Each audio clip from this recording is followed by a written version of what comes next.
So you just bought your Canon R50 and you notice the kit lens does not have an autofocus on or off switch. That's no problem.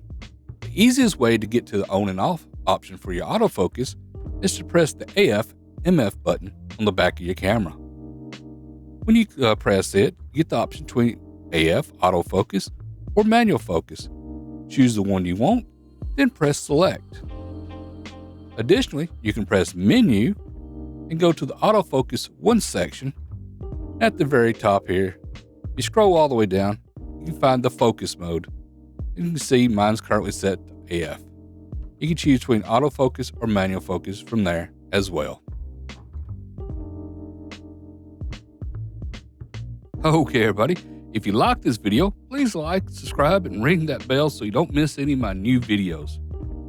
Please feel free to join us on Discord, Facebook, and X. And if you can, please consider becoming a Patreon member. Also, if you're interested in what gear I use, those and all the other links can be found down in the description below.